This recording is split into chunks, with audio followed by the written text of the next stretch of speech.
I'm Dr. Tosha Rogers, aka Dr. Truth Rogers, aka Black Doc Ruth. And essentially I am an OBGYN here in Atlanta. I own my own practice in South Atlanta, or SoFu, as the younger, more chic people call it, but essentially it's South Atlanta. And what we do is we I focus on women's health all around, not just your pap smears and your infection checks. It's what's happening with you mentally and emotionally, and what's going on in the relationship, and where you are in every aspect of your life, and we help in whichever way we can. So I don't necessarily like just OBGYN because it doesn't define what we do. We do all around women's health and well-being. So growing up, interestingly enough, around the age of 8 or 9, my mom kept some art where I said I wanted to be a nurse because I wanted to help people. But I don't remember that per se. I had a family member who turned out to be very ill. And I was considered the smart person in my family. So at 13 or 14, when the family was having a meeting with the doctors, they kind of looked at me like, what are they talking about? Like, what are they saying? And I kind of knew a little, but not really. And it was a burden. It was a heavy burden for a 13-year-old to basically kind of tell the family we should or we shouldn't do one thing or another. And so with that, I never wanted to feel that type of vulnerability again. I never wanted to feel that type of ignorance and fear again. And so that made me decide, let me go into medicine. And actually, once I got all of my training complete, I requested the records of my family member who was sick, and I reviewed them myself, interestingly enough, to see if what I thought at the time paired up with what was right. Every point. Every point. Well, you know, the thing is, and the one thing that I tell young students, prospective physicians, prospective anything, that if you look at your mountain, you'll never conquer it. You have to look at a mountain as a pile of rocks, and you have to just grab a rock and toss it. And every step of the way, grab a rock and toss it. And sometimes you get tired and you get disenfranchised and you start looking at your mountain. And then it becomes like, I can't do this. What am I doing? What am I really doing? Am I wasting time? Am I wasting money? And you can truly talk yourself out of your own dream. And then you have to kind of take a deep breath and say, I can't imagine myself doing anything else. I wouldn't be happy doing anything else. So buckle down, dig your heels in, and you can do it. You can do it. You wouldn't be here. You wouldn't be this far if you couldn't do it. So change your perspective and go back to throwing rocks. And that is how you conquer obstacles. For women who are essentially kind of putting their health to the side, or other things are more important, I see mostly African American women, not only, but mostly. I call that the Black women syndrome. And I can say that because I'm a Black woman.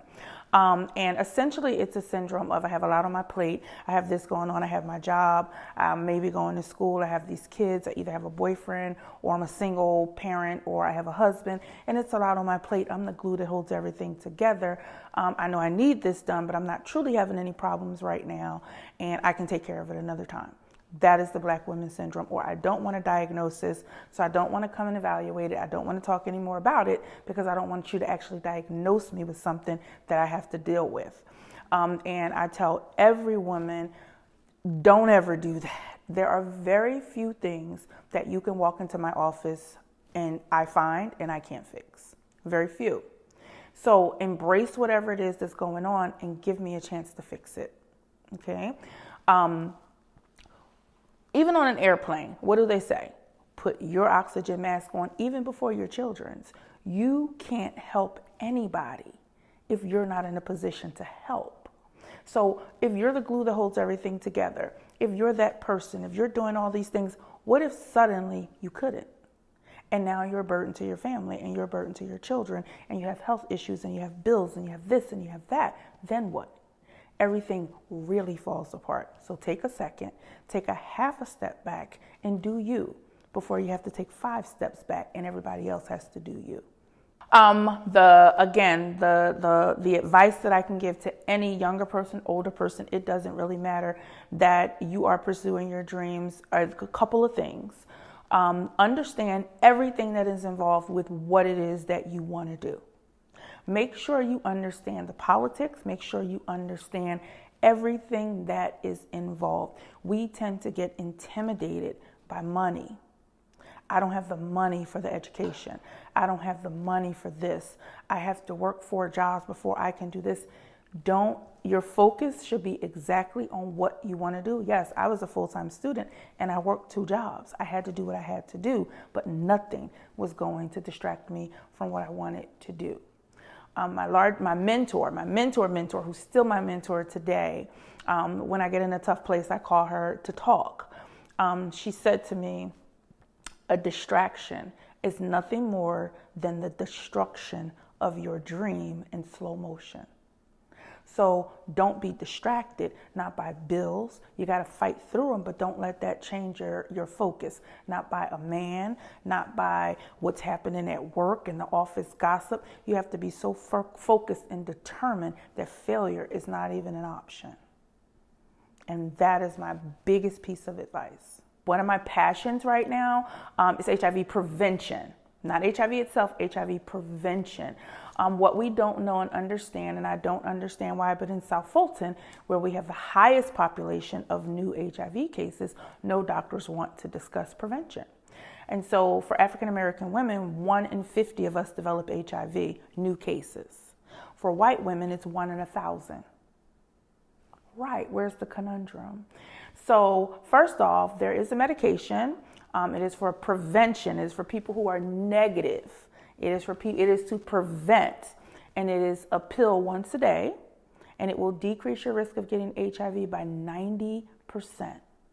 We do not know it's out there. I don't care who you're having sex with. If you're in a relationship, you're in a kind of relationship, you're in a situationship, you got a baby daddy, you the first lady of the church, and he might be sleeping with a deaconess. It doesn't matter who you are.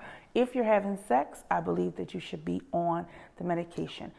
Atlanta is number 2 in the country for new cases. Black women are the largest population. Where is the largest population of black women? South Fulton. And so we have to start to educate each other, and we have to start to protect each other and ourselves. There is a prevention. It's a reason why we're this and they're that. Nobody's educating us. So they'll drop Plan B in our community so that we don't procreate, but they will not drop the medication and say, hey, save your life. And so I am on a campaign to pollinate and grab everybody I can grab and say, it doesn't have to be for you, but at least let me educate you about it. At least let me tell you. It might be for your cousin or your sister or your auntie. You might save somebody's life. So it's a big deal.